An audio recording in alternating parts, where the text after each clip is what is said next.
Vous avez envie d'investir en bourse, mais la fiscalité vous fait un peu peur? Eh bien, il existe un outil très connu en France qui pourrait bien être la solution, le plan d'épargne en action, le fameux PEA. Aujourd'hui, on va décortiquer tout ça ensemble le plus simplement du monde pour que vous compreniez bien comment ça marche. Voilà, c'est la grande promesse du PEA, c'est sa raison d'être, permettre d'aller sur les marchés financiers tout en profitant d'un cadre fiscal, disons-le, vraiment très intéressant. Alors comment ça se passe en pratique? C'est ce qu'on va voir. Allez, voilà le programme. D'abord, on va définir ce qu'est un PEA. Ensuite, on verra qui a le droit d'en ouvrir un et surtout ce qu'on peut mettre dedans. Puis, on parlera de la fameuse, l'incontournable règle des 5 ans. Et enfin, on finira par peser le pour et le contre, les avantages et les risques. C'est parti. Bon, alors c'est quoi exactement un PEA? La meilleure façon de se le représenter, c'est vraiment comme une sorte d'enveloppe, un compte un peu spécial que l'État propose pour y mettre ses investissements en actions. Donc, pour être un peu plus précis, le PEA, c'est un produit d'épargne réglementé conçu pour se créer un portefeuille d'actions. Mais attention, pas n'importe lesquelles, principalement des actions d'entreprises européennes. L'idée derrière, c'est d'encourager l'investissement dans notre économie. Et la contrepartie, eh bien, c'est cet avantage fiscal majeur, une exonération d'impôts sur les plus-values. Un chiffre à retenir, 150 000 €.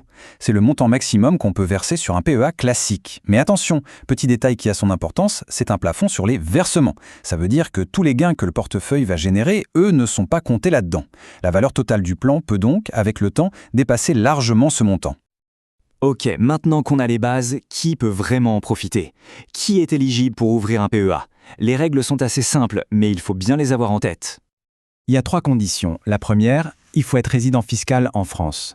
La deuxième, il faut être majeur. Et la troisième, qui est fondamentale, c'est un seul PEA par personne. On ne peut pas en avoir 2. Par contre, bien sûr, dans un couple marié ou pacsé, chaque personne peut avoir son propre PEA. Très bien, le PA est ouvert. La grande question maintenant, c'est qu'est-ce qu'on achète avec? Parce que, et c'est un point crucial, on ne peut pas y loger n'importe quoi. L'univers d'investissement du PEA est bien délimité. Il est fait pour investir dans des entreprises qui ont leur siège en Europe. On peut acheter des actions en direct ou alors passer par des fonds d'investissement, vous savez, ces sortes de paniers d'actions comme les SICAV ou les ETF. Mais là encore, il y a une condition. Ces fonds doivent eux-mêmes être investis au minimum à 75% en actions européennes. Et il y a aussi des choses qui sont formellement interdites. C'est très important de le savoir. Par exemple, impossible de mettre des obligations dans un PEA.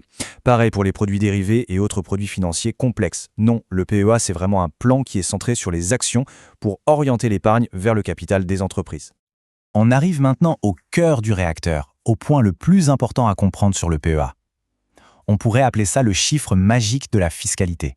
C'est la durée de détention qui va tout changer et débloquer son avantage principal. Et voilà cette règle d'or. Tout se joue autour de cette date anniversaire des 5 ans du plan. Si on fait un retrait avant ces 5 ans, c'est la double peine. En général, le plan est automatiquement fermé et les gains sont taxés. En revanche, si on a la patience d'attendre que ces 5 ans soient passés, là, c'est une autre histoire. Les gains deviennent totalement exonérés d'impôt sur le revenu, le plan reste ouvert et on peut même continuer à faire des versements. C'est ça qui le rend si puissant. Bon, comme pour n'importe quel placement, il faut être lucide. Le PEA a un avantage fiscal énorme, c'est clair, mais il ne faut pas oublier les risques qui vont avec un investissement en actions. Il faut peser le pour et le contre. Côté avantage, on l'a dit, c'est cette fiscalité. Après 5 ans, les plus-values, les dividendes, tout ce qu'on retire est net d'impôt sur le revenu. C'est un gain potentiellement énorme sur le long terme. Petite précision quand même, ça n'exonère pas des prélèvements sociaux, qui eux, restent dus sur les gains. Et en face de cet avantage, il y a le risque. C'est résumé très clairement ici par le site service-public.fr. Il faut que ce soit limpide. Le PEA est un investissement en actions. Ça veut dire qu'il n'y a aucune garantie sur le capital.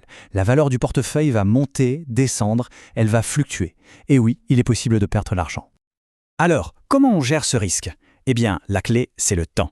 Adopter un horizon de placement long sur plusieurs années, ça permet de lisser les hauts et les bas du marché. Les mauvaises années peuvent être compensées par les bonnes, ce qui, au final, réduit le risque global. C'est pour ça que le PEA est, par nature, un outil qui se pense sur le long terme.